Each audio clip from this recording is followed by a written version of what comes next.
Welcome friends, and once again I am not going to ask you any question because I know you are doing well at home. Am I right friends? Okay then friends, come to the point. Today we are going to study simple past tense. Means we are going to see how the sentence of simple past tense is converted into passive voice and again from passive to active voice. Because in earlier lectures we saw how to change simple present, continuous present, perfect present into passive voice and again from passive to active. Therefore friends, today we are going to see how the sentence of simple past tense is changed into passive voice and again from passive to active voice. So friends, come to the point. Which point? Let's explain in Marathi. मित्रांनो मराठीत explain करूयात पटकन की आज आपण simple past tense बघणार आहोत. याच्या अगोदरच्या तासांमध्ये लेक्चरमध्ये आपण काय केलेलं आहे, प्रेझेंट टेन्स मधला simple present, continuous present, perfect present यांना कशा प्रकारे पॅसिव्ह करायचं आणि परत पुन्हा पॅसिव्ह मधून ऍक्टिव्ह कसं करायचं हे आपण शिकलेलो आहोत. आज आपण सिंपल पास्ट टेन्स बघणार आहोत. या ठिकाणी मी व्हाईट बोर्ड वरती लिहिलेलं आहे सिंपल पास्ट टेन्स, त्याच्यापुढे लिहिले ऍक्टिव्ह आणि पॅसिव्ह वॉइस. आपण काही टेन्स शिकत नाहीये, आपण काय शिकत आहोत, ऍक्टिव्ह आणि पॅसिव्ह वॉइस. तर आता मी या ठिकाणी स्ट्रक्चर लिहिलेले दिसतंय. स्ट्रक्चर बघा, active structure subject plus V2 plus object. V2 म्हणजे दुसरं रूप, क्रियापदाचं दुसरं रूप. प्रत्येक क्रियापदाला 3 रूप असतात, त्यातलं दुसरं रूप. बघा या ठिकाणी मी जे वाक्य लिहिलेलं आहे त्या वाक्यातला हा आहे सब्जेक्ट, त्याच्यानंतर काय आहे, हे आहे दुसरं रूप आणि या ठिकाणी ऑब्जेक्ट म्हणून आपल्याला ती जणला जर आपण काय नाही प्रश्न विचारला तर उत्तर मिळत नाही, पण कोणाला की हुम असा प्रश्न विचारला तर उत्तर काय मिळतं, मी. म्हणून या वाक्यातलं ऑब्जेक्ट जे आहे ते काय आहे, मी. मग आता याला पॅसिव्ह करायचं असलं तर कोणतं सूत्र वापरायचं आहे नाही. बघा कुठल्याही पॅसिव्हची सुरुवात कशी होत असते, ऑब्जेक्ट. बघा या ऑब्जेक्टला ऑब्जेक्ट, इथं ऑब्जेक्ट काय आलेले, मी. मीला इकडे घेतल्यावर काय होईल, मीचं काय होत असतं, आय. हे बघा त्या मीचं इकडं आय. आयच्या पुढे वाज वगैरे वाज कुठे घ्यायचं, वेळ कुठे घ्यायचं. बघा सिंग्युलर म्हणजे एक वचन असलं तर वाज, प्लुरल म्हणजे अनेक वचन असलं तर वेळ. आय किती वचन आहे, एक वचन आहे, म्हणून आयच्या पुढे काय घ्यायचं, आयच्या पुढे वाज. हे वाज घेतलं. आता पीपी. पीपी म्हणजे तिसरं रूप. कशाचं तिसरं रूप, या तिसरं या क्रियापदाचं तिसरं रूप काय होतं, तिसरंच आहे. आता हे राहिलेले शब्द आहेत, आपण इथं ठेवू शकतो किंवा पुढे ठेवू शकतो. समजा उदाहरण आपण इथं जरी ठेवलं, बघा तिसरं with a new title, त्याच्यापुढे हे बाय आणि त्याच्यापुढे हा सब्जेक्ट. सब्जेक्ट काय आहे तर दे. देचा बदल काय होत असतो, दे. बघा कसं झालं ते कळलं का, हे ऑब्जेक्ट, या वाक्यात ऑब्जेक्ट काय होतं, मी. मीचा बदल काय झाला, आय. त्याच्यानंतर वॉज वगैरे काय घेतलं, वॉज. त्याच्यानंतर पीपी म्हणजे पास्ट पार्टिसिपल काय आलं होते तर तिसरं आले, हे दुसरं रूप. या दुसऱ्या रूपाचं तिसरं रूप तेच आहे. त्याच्यापुढे काय घेतलं, हे जे राहिले शब्द विथ अ न्यू टायटल, हे या ठिकाणी दिसत कसे ठेवले. हे आपण शेवटी भी ठेवू शकतो, हे आपण इथे भी ठेवू शकतो, परंतु आपण काय इथे ठेवले, इथे ठेवलं तरी चालतं. त्याच्यापुढे काय केलं, बाय आणि सब्जेक्ट. त्यापुढे सब्जेक्ट काय आला होता, दे. देचा बदल काय केला, दे. कळलं का हे, ठीक आहे. हे झालं ऍक्टिव्हचं पॅसिव्ह. आता काय करायचं आपल्याला, पॅसिव्हचं ऍक्टिव्ह करायचं. आता पॅसिव्हचं ऍक्टिव्ह करायचं असेल तर या ठिकाणी मी एक उदाहरण लिहिलेलं आहे, त्या उदाहरणामधून आपण बघू. बघा आता हे कसं करायचं ते. या ठिकाणी जे वाक्य दिसतंय तुम्हाला ते बघा, द स्लेव्स हे काय आहे, ऑब्जेक्ट आहे. त्याच्यानंतर वॉज वेअर हे काय आहे, वेअर ऑक्झिलरी वर्ब आहे. पीपी म्हणून इथं काय आलं माहिती का, पोर्ट्सड. आणि हे जे आहे वर्क फॉर देअर मास्टर ऍडव्हर्बियल आलेले. आणि खरं तर याच्यामध्ये काय दिलेलं आहे माहिती का, बाय आणि दे. आपल्याला माहिती आहे जेव्हा जेव्हा वाक्यामध्ये करता दिलेला नसतो तेव्हा तेव्हा आपल्याला त्या वाक्यामध्ये बाय दे भाषेकडे उठावं लागतं. या वाक्यात दिलेलं नाही म्हणून आपण काय करत धरू, बाय दे. आता बघा या स्ट्रक्चर मध्ये वाक्य आल्यामुळे आपल्याला कोणत्या करावं लागेल, या. म्हणजे हे पॅसिव्ह आहे, त्याला ऍक्टिव्ह करावं लागेल. ऍक्टिव्ह करत असताना सुरुवात कशाने करायची, सब्जेक्टने. बघा अगोदर सब्जेक्टला सब्जेक्ट, आता या ठिकाणी वाक्यात सब्जेक्ट दिलाय का? जर दिला असेल तर जो दिलाय तोच इथे येईल, पण ते दिलाय का नाही दिला म्हणून आपण काय करूया, त्याला बाय दे. म्हणजे त्या देनचं इकडे घेतल्यावर काय होईल, दे. सब्जेक्ट दे घेतला, का घेतला ते कळलं का? कारण दिला नाही म्हणून आपण दे घेतला. जर दिलेला असेल तर जो दिलाय तो घ्यावा लागतो. बघा आपण दे घेतलं. आता आपल्याला सब्जेक्टला सब्जेक्ट घेतला. आता काय ठेवायचंय, V2 म्हणजे दुसरं रूप. कशाचं दुसरं रूप? फोर्सड या क्रियापदाचं. फोर्सड हे तिसरं रूप आले. त्याचं दुसरं रूप काय होतं? दुसरं रूप तेच आहे, फोर्सड. आता बघा V2 ठेवलं. आता काय ठेवायचं, ऑब्जेक्ट ठेवायचं. या वाक्यामध्ये ऑब्जेक्ट म्हणून काय आलं होतं, द स्लेव्ह, SLAVES. आणि हे पुढचे शब्द जशाच तसे, to work for their master. परत एकदा ऐका नीट. हे दिलेलं वाक्य पॅसिव्ह होतं, त्याला आपण ऍक्टिव्ह केलं या सूत्रानुसार. सूत्र दिसतंय वर लिहिलं, subject plus V2 plus object. बघा हे दिलेलं वाक्य, या दिलेल्या वाक्यात द स्लेव्ह हे ऑब्जेक्ट होतं. वॉज वेअर पे काय आलं, वेअर, कारण स्लेव्ह आणि कोचनी आहे. त्याच्यापुढे PP म्हणून काय आलं, फोर्सड. त्याच्यापुढे हे ऍडव्हर्बियल आलं आणि त्याच्यापुढे काय, बाय आणि सब्जेक्ट दिलेला नव्हता पण आपण काय गृहीत धरलं, बाय दे. मग आता या सूत्रात आलं तर आपल्याला कोणत्या सूत्रात करायचं होतं, या सूत्रात करताना अगोदर कशाने सुरुवात होते, सब्जेक्ट दिला नाही मग काय घेतलं आपण, दे. देच्या पुढे आता सब्जेक्टच्या पुढे काय ठेवायचं होतं, दुसरं रूप. कशाचं दुसरं रूप? पॅसिव्ह वाक्यामध्ये जे तिसरं रूप आलेलं असतं त्याचं दुसरं रूप घ्यायचं असतं. इथं काय आलेलं होतं, फोर्सड. हे पहा, फोर्सड दुसरं रूप तेच आहे. ईडी लागणाऱ्या क्रियापदाचं दुसरं तिसरं रूप तेच असतं. ठेवलं का? आता काय ठेवायचं, ऑब्जेक्ट. आता ऑब्जेक्ट इथं सुरुवातीला आलं होतं, द स्लेव्ह हे आपण इथं द स्लेव्ह ठेवलं आणि त्याच्या पुढे हे जसं तसं कोणतं, to work for their master आणि फुल स्टॉप दिला. हे झालं पॅसिव्ह मधून ऍक्टिव्ह. तर हे कळाले का दोन्ही वाक्ये? अशा प्रकारे पुस्तकामध्ये जास्त करून सिंपल पास्ट टेन्सचे वाक्य असतात आणि शक्यतो ते जास्त पॅसिव्ह मध्ये असतात, पॅसिव्हचे ऍक्टिव्ह असतात. प्रत्येक 8वीला बी आहे, 9वीला आहे, 10वीला आहे, 12वीला असतात. तर हे वाक्य आपल्याला कळले पाहिजे. कशावरून कळतात ते? असं जर स्ट्रक्चर पाठ केलं आपण तर आपल्याला कळतात ते, म्हणून स्ट्रक्चर पाठ करा म्हणतो मी. आता खाली काही उदाहरणं दिलेली आहेत तुम्हाला मी. बघा पहिलं वाक्य या ठिकाणी उदाहरण, ही सॉ हिज टू ब्रदर्स. हे वाक्य तुम्हाला करायचे, he saw his two brothers. दुसरं, government appointed him the principal scientific advisor. तिसरं वाक्य, all the lessons were shown on the screen.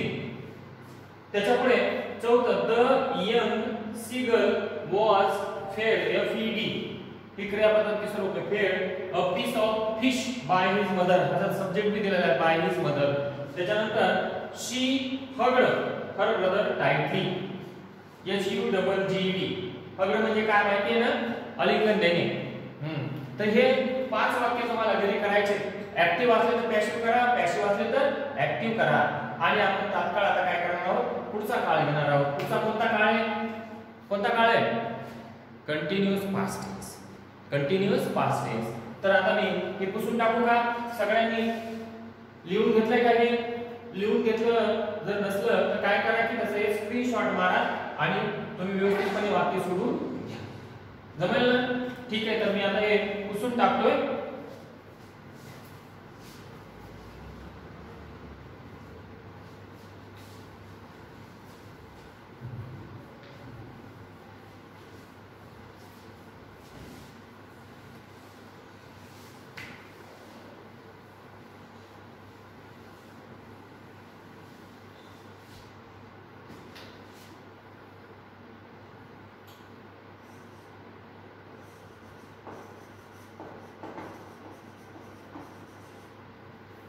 Continuous past tense.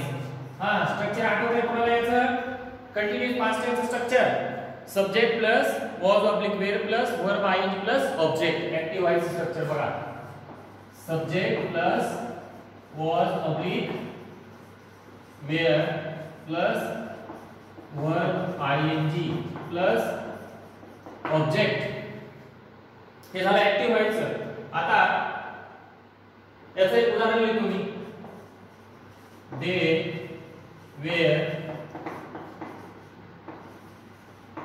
witnessing my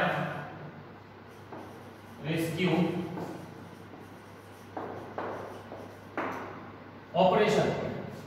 दे वर विटनेसिंग माय रेस्क्यू ऑपरेशन. बघा याचं पॅसिव्ह स्ट्रक्चर लिहितोय तर मी ऑब्जेक्ट प्लस वॉज किंवा wear plus being plus पीपी किंवा ज्याला तुम्ही V3 म्हणता त्याच्यापुढे बाय आणि त्याच्यापुढे सब्जेक्ट. हे झालं पॅसिव्हचं स्ट्रक्चर. बघा पॅसिव्ह व्हॉइसचं स्ट्रक्चर.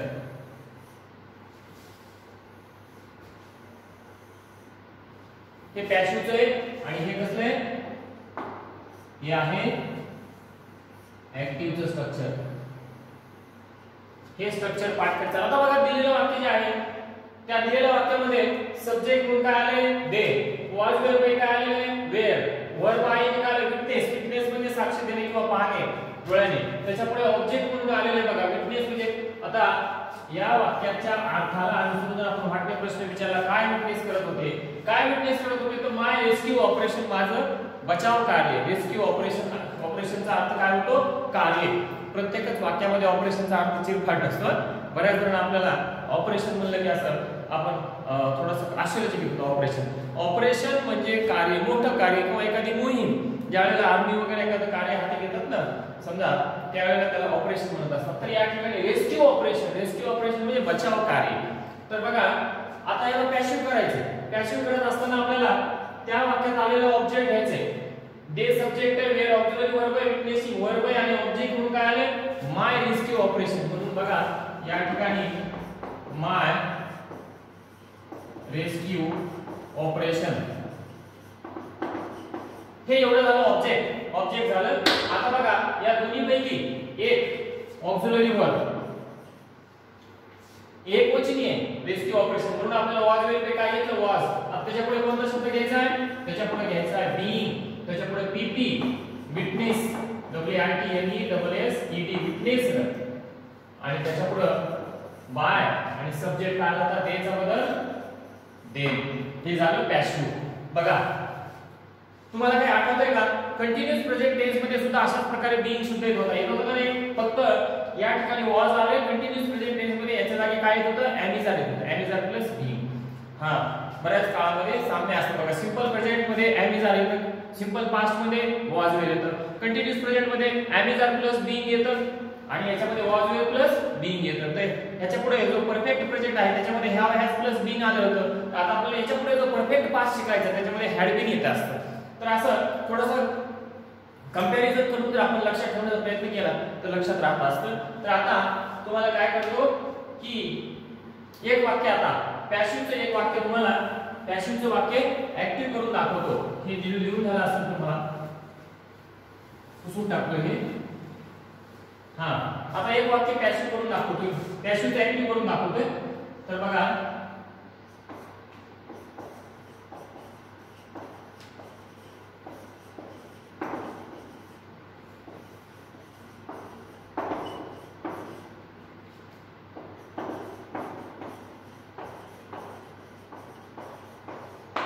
बघा इथे एक वाक्य लिहिलेले the car was being repaired in the garage. Garage हां GARAGE आपण त्याला मराठीमध्ये गॅरेज म्हणतो. गॅरेज खरा उच्चार गराज असा असतो. तर बघा या ठिकाणी स्ट्रक्चर मध्ये नीट बघा बारकाईने ऑब्झर्वेशन करून ऑब्जेक्ट म्हणून आलेले द कार. वॉज वेअर पे काय आलेले? वॉज. त्याच्यानंतर हा बीइंग शब्द आलाय. त्याच्यानंतर हे पीपी म्हणून काय आलेले? रिपेअर्ड. आणि हे जे आलेले हे आहे ऍडव्हर्ब आणि ह्याच्या पुढे बाय आणि सब्जेक्ट दिलेला नाही. जेव्हा जेव्हा दिलेला नसतो तेव्हा तेव्हा आपल्याला बाय ने असं धरायचं असतं प्रत्येक काळामध्ये कोणत्याही. आता बघा मग हे वाक्य आपल्याला काय करायचं? या स्ट्रक्चर मध्ये दिलेले तर या स्ट्रक्चर मध्ये करावं लागेल. आता सुरुवात कशाने होईल? ऍक्टिव्ह करायचं म्हणजे की सब्जेक्टने. तर बघा या ठिकाणी सब्जेक्ट आता इथं दिलेला नव्हता म्हणून आपण परत या वाक्यात काय घेतला? दे घेतला. प्रत्येकच वाक्यात दे नाही घ्यायचा. या वाक्यात दिला नव्हता म्हणून बाय दे गृहीत धरला आणि त्या देचं इकडे घेतलं काय झालं? दे. बघा आपण सब्जेक्ट ठेवला. आता नीट बघा ऍक्टिव्हचं स्ट्रक्चर. आता आपल्याला या दोन्हीपैकी एक घ्यायचे. वॉज घ्यायचं तो एक. वॉज घेऊ नका. वॉज म्हणजे एक वचनासाठी वॉज वापरतात. आपल्याला इथे देच्या पुढे काय ठेवावं लागेल? वेअरच ठेवावं लागेल. इथपर्यंत आलो आपण. आता त्यापुढे बघा वर्ब काय आले? इथं तिसरं रूप आलेलं असतं रिपेअर्ड आलेलं. रिपेअर्ड तेव्हा आयएनजी लावावं आपल्याला. बघा स्ट्रक्चर मध्ये काय होतं? आयएनजी. या ठिकाणी आलेलं रिपेअर्ड हे तिसरं रूप आहे, पण तिसऱ्या रूपाला आयएनजी लावता येत नसतं, दुसऱ्या रूपाला आयएनजी लावता येत नाही. आयएनजी लावण्यासाठी पहिलंच रूप असावं लागतं, पहिल्या रूपाला आयएनजी लावता येतं आपल्याला, म्हणून पहिलं रूप काय रिपेअर आणि त्याला आयएनजी लावलं. कुठपर्यंत आपण इथपर्यंत. आता बघा त्याच्या पुढे काय ठेवायचे ऑब्जेक्ट. ऑब्जेक्ट इथं काय आलेले द कार. बघा the car, the car the car त्याच्यात काय बदल होणार नाही. आणि पुढचे शब्द इन द गॅरेज, GARAGE, हे झालं ऍक्टिव्ह झालं. कसं झालं ते पटकन सांगतो अर्ध्या मिनिटात परत एकदा बघा. या स्ट्रक्चर मध्ये आलं होतं द कार ऑब्जेक्ट आहे, वॉज वे काय आलं वॉज, हे बीइंग ला बीइंग शब्द होता, पीपी होतं रिपेअर्ड, त्याच्यापुढे बाय आणि सब्जेक्ट हे दिलेलं होतं म्हणजे एक रेट धरलं आणि हे एवढं जे होतं हे ऍडव्हर्बियल आलेलं होतं. आता हे आपल्याला ह्या स्ट्रक्चर मध्ये होतं म्हणून आपल्याला कोणत्या स्ट्रक्चर मध्ये करायचं होतं या वरच्या. बघा सुरुवात कशाने करायची होती सब्जेक्टने, म्हणून सुरुवातीला सब्जेक्टने केली. कोणता घेतला डे. डेच कशामुळे घेतला कारण की वाक्यात दिला नव्हता. जेव्हा जेव्हा दिलेला नसतो सब्जेक्ट तेव्हा तेव्हा डे घ्यायचा असतो. घेतला. आता वॉज किंवा वेअर पे काय घेतलं वेअरच का घेतलं कारण की ते अनेक वचनी आहे. इथं जर करता दुसरा असता इथे ही असतं तर काय आलं असतं वॉज आलं असतं, शी असतं तर वॉज आलं असतं. बघा आपण डेच्या पुढे काय ठेवलं वेअर. आता वर्ब इथं आलं तर रिपेअर, त्या रिपेअरचं पहिलं रूप काय होतं रिपेअर आणि त्याला काय करावं लागतं आयएनजी लावावं लागतं. आता काय ठेवायचे ऑब्जेक्ट ठेवायचं. बघा ऑब्जेक्ट इथं काय आलं द कार, हे जसं तसं द कार ठेवलं आणि त्याच्या पुढे हे शब्द जसं तसे ठेवले आणि फुल स्टॉप दिला. हे झालं ऍक्टिव्ह व्हाईस झालं, पॅसिव्हचं ऍक्टिव्ह. आता तुम्हाला मी घरी करण्यासाठी काही होमवर्क म्हणून काही वाक्य देतो, ते तुम्हाला करता आले पाहिजे. देऊ का? बघा द यंग सीगल्स फादर, 10वीच्या पुस्तकातलं वाक्य was cleaning the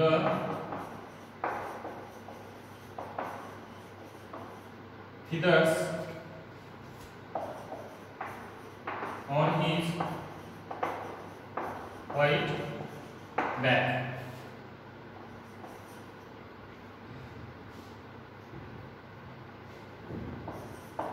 A servant was boiling some water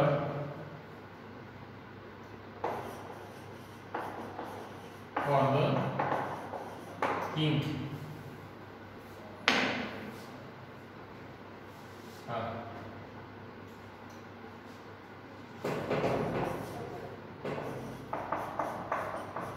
All the people were being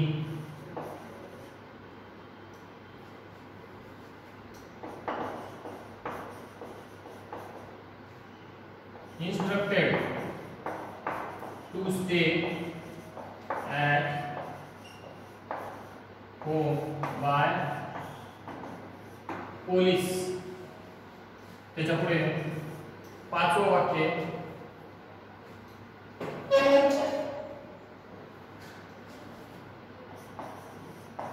the stray cattle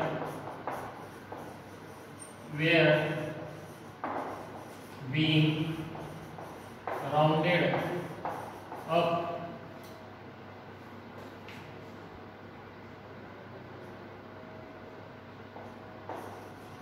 by the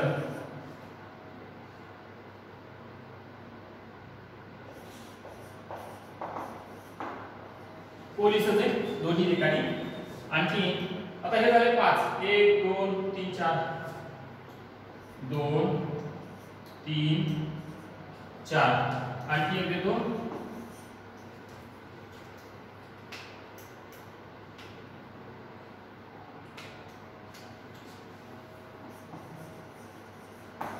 they were all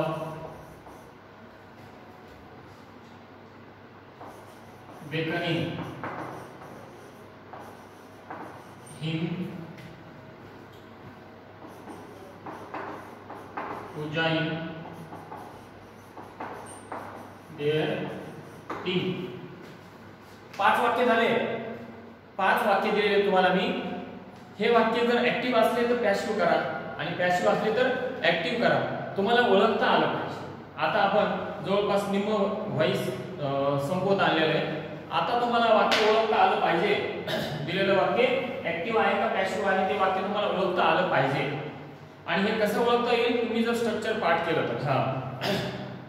आतापर्यंत आपण जवळपास 6 टेन्स शिकलो, म्हणजे ऍक्टिव्हचे पॅसिव्ह आणि पॅसिव्हचे ऍक्टिव्ह. नीट आठवा पहिल्यापासून. सिंपल प्रेझेंट टेन्सचं ऍक्टिव्ह स्ट्रक्चर आठवतंय का? S + V1 + O, बरोबर आहे.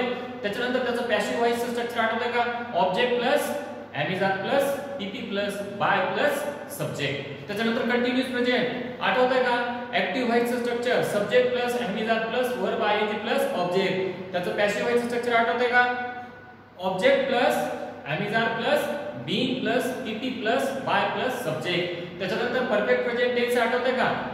ऍक्टिव्ह व्हॉइसचं structure subject plus have oblique has plus PP plus object. त्याचं पॅसिव्ह व्हॉइस काय होतं? Object plus have has plus being plus PP plus by plus subject. त्याच्यानंतर तो चौथा काळ होता. कोणता चौथा काळ? प्रेझेंट टेन्सचा चौथा, परफेक्ट कंटिन्यूअस प्रेझेंट टेन्स. त्याचं पॅसिव्ह होत नव्हतं, पण त्याचं ऍक्टिव्ह स्ट्रक्चर काय?